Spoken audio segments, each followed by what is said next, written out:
You were tuned in to G5 Jeff TV. Hit that subscribe button, hit that like button, hit that share button as you come on in.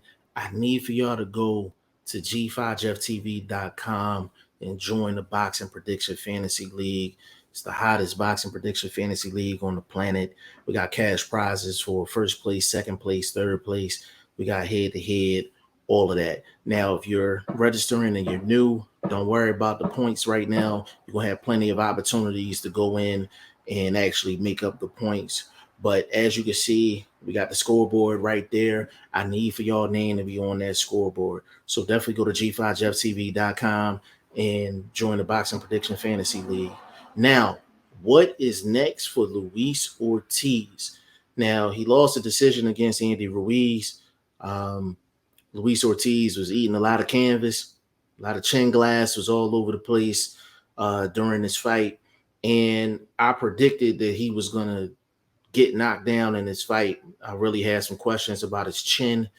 And listen, I'm not taking any shots at Luis Ortiz. He's one of the toughest dudes out here. He's one of the toughest heavyweights out here, man. He went through two fights with one of the biggest punchers of all time, Deontay Wilder, and now he's coming off of this Andy Ruiz fight, and he's not, they're not gonna have to card him at the club like he's not a young guy, you know what I'm saying? Like, so he's been doing this for a minute. He was the boogeyman for a while, you know what I'm saying, and he's been getting his opportunities. But when you get these opportunities at an older age, sometimes it don't add up. But what is next for Luis Ortiz?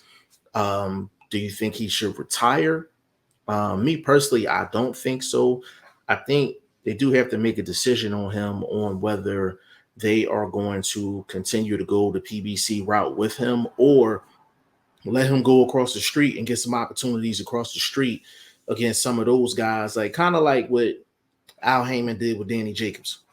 You know what I'm saying? Like, if they decide to go that route, then it's a lot of opportunities for Luis Ortiz. And it's a lot of heavyweights that will fight Luis Ortiz because they feel like they get, once they touch that chin, it's going to be a wrap.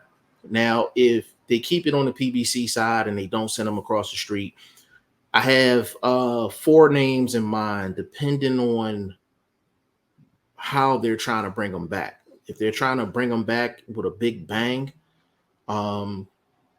I got some names, and then if they're trying to like build him back up and see where he's at, then I got some names as well. So number one,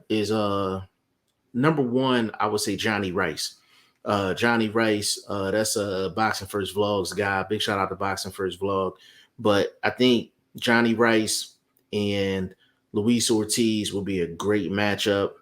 The second name I'm thinking about is Robert Helenius. I know he has the fight with Wilder, but even if he loses to Wilder, regardless of the result, I still think that's a good fight as well. Robert Helenius and Luis Ortiz.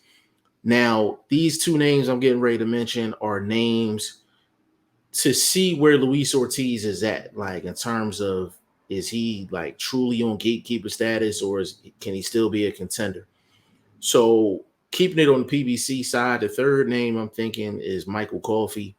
Michael Coffey is a name that was hot a little while ago. He was he had a victory over the guy that I'm getting ready to mention next, and he had a nice little buzz, but he had back-to-back losses. So if you want to see where Luis Ortiz is at, you can put him up against a Michael Coffey, or you can put him up against Philly guy Darmani Rock. Darmani Rock was undefeated until he met up with Michael Coffey, took that loss. We haven't really seen anything from him since. But if you want to get Luis Ortiz back in the ring and you want to get a feel for where he's at, and also give Darmani Rock an opportunity as well, I think that's a good matchup for Luis Ortiz going forward. Now, those 4 names are strictly if Al Heyman doesn't send him across the street or give him permission to go across the street to seek out some other names. I mean, if he was able to go across the street, I mean, you're talking Jared Anderson, you're talking Derek Chisora. It's so many names. Big Bang Zhang. He could fight so many guys across the street. It don't make no sense. But with PBC, it's pretty limited. But we're gonna see what Al Heyman does with Luis Ortiz. We're gonna see what Luis Ortiz wants to do. I mean, he's been been through a lot, you know, in these last 3 fights with Deontay Wilder and Andy Ruiz. So y'all let me know what y'all think in the comment section. It's 5. I'm out.